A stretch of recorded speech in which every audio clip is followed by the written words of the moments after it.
Welcome back to the program. Now, we sat down with this emeritus professor at Georgia Tech and we got to know him a little bit more.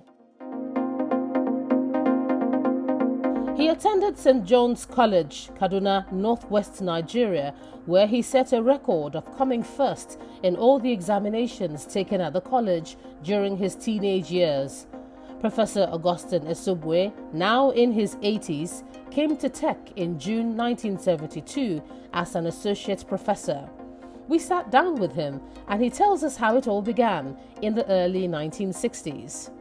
We had gone to a program called the Federal Emergency School of Science in Unicom, Lagos in 1958, just before independence. The nation realized that it had almost 0% trained technical manpower. Of course, we had people who had gone overseas and studied the arts and came and they were manning the ministries and so on. But very few people in the technological workforce who were trained. So they began, like they call it an emergency, that is a rapid attempt to bridge the gap. And the gap was, get these people trained, at least to go to universities. And of course, you started with the higher school certificate equivalent. Now, only a few schools in the country had higher school certificate programs, particularly in the mathematical and science fields. The emergency science school was supposed to be a gap bridger. He smiles fondly as he talked about how breakthroughs in science and engineering at the time got him inspired. During that time, 59, the Sputnik, the Russians, sent, their spacecraft, into space, the first flight. So we said, wow, we got encouraged that there are many things you can do through knowledge in science and technology. So we're all studying really hard. We stay up all night reading math, physics, chemistry, Then there were others in the biological sciences and so on. We were all challenged and encouraged, So the thing that I would say one of the reasons I excelled, of course I can say now that I excelled. When I was younger, I wouldn't say that, was because apart from the fact that in high school, actually I went to St. John's College, I was first in all exams taken throughout my year there, including the school certificate exam, that we took with the next class, the senior class, But the point here was that nobody told us there was something we could not do.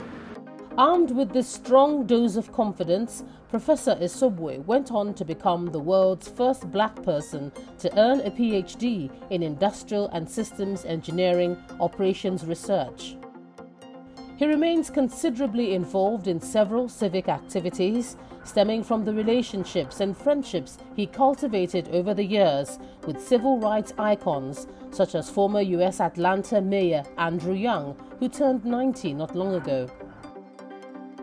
Much of his social activism has led to significant contributions to societal systems transformations in healthcare, water resource management, and disaster control planning. But the journey hasn't been easy, particularly for a young black man who found himself among a sea of white faces on an American scholarship. Initially, there were two of us. I was on the ASPA program, American Scholarship Program, African Scholarship Program of American Universities. And there was another black guy, another Nigerian, actually, he and I corresponded yesterday. His name is Tokpe Adewusi. So he and I were the only ones, the only blacks in our class. Now he was a federal government scholar, and I was an ASPA scholar. So we used to, as you know, of course, after every exam, let me see your score. He want to hide it. He doesn't. But you know, we're the only blacks. We didn't think anything, you know. I mean, we just, you know, we were confident that we would do well, you know. Of course, I remember one time I was good in mathematics, so anything that had mathematical underpinnings, I wanted to take. Not realizing most of the time that the physics of the problem, that is, if you talk about vacuum tubes, you don't know anything about vacuum tubes. Before you can build a mathematical model of it, you have to understand how it works in the first place. And the other students in the class had taken the prerequisites. So they knew about the vacuum tube. All we knew was that apply mathematics to solve anything, we can do it. And you go there, you're going through hell. But he came out shining on the other side. We asked if he has thought about replicating in Nigeria some of the groundbreaking work in electronics that has earned him and his colleagues global recognition. Many of them have fled because of inadequacies of basic foundational infrastructures, like power, you said, you know. So we talked about power. I made statements which were carried in some of the papers in those days, you know, about power conservation. You know, power was one of the areas that took me to the US that I wanted to do, you know. But I wound up doing power more for electronics devices. For example, when we were looking at design of prosthetic devices, artificial limbs, we're looking for ways to power those. Oh, it's not the same power, you know, power generation Nigeria is talking about. We're talking about power for electronics devices, which is in demand now with our young kids designing all these software that they now want to, you know, to manufacture and produce in a market, you know. I have done some work through water resources in power generation for the state of California, and I've tried to export those tools here in terms of optimal operation of reservoirs. You know, network of reservoirs in the country. If you pull them together in terms of the operation instead of the individual operations, you know, and look for optimal ways to do that, which we propose for the state of California, you know, and you know, they were also used by Texas when they developed the Texas water plant. You know, India, Brazil, all of them use some of those things we developed in the 60s in California, you know, that I was part of, you know. Those things can be done here in this country, you know, if our people will listen.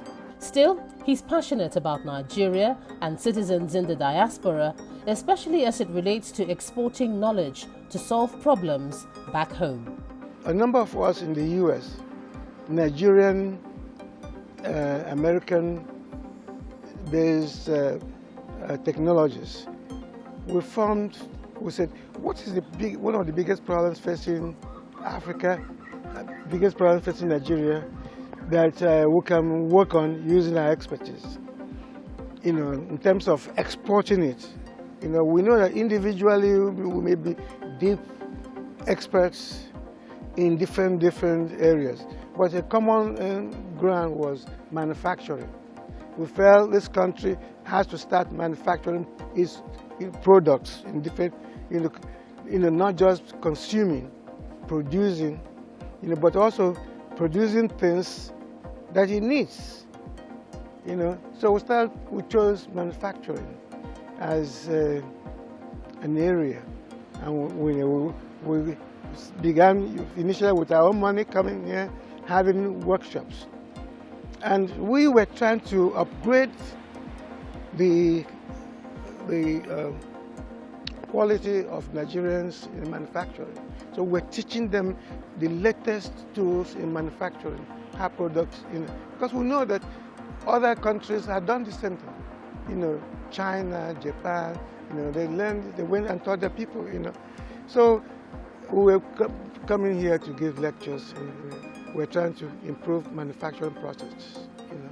So all the latest tools that we taught in classes, they would come here and teach. We knew there were students there who could understand and comprehend, you know, and then those materials. But the question, of course, is policies. Government creating the policies to mandate those practices.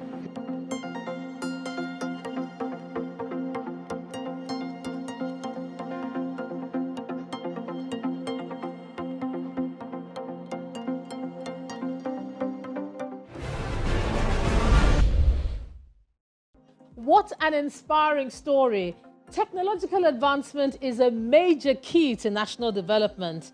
And for Nigeria to tap into the wealth of experience of her engineers at home and in the diaspora, the government needs to put in place appropriate policies and, of course, have the right disposition and interventions. That's it on the program. You can catch the show on our website, channelstv.com. I'm Ijoma Onyato. See you next time.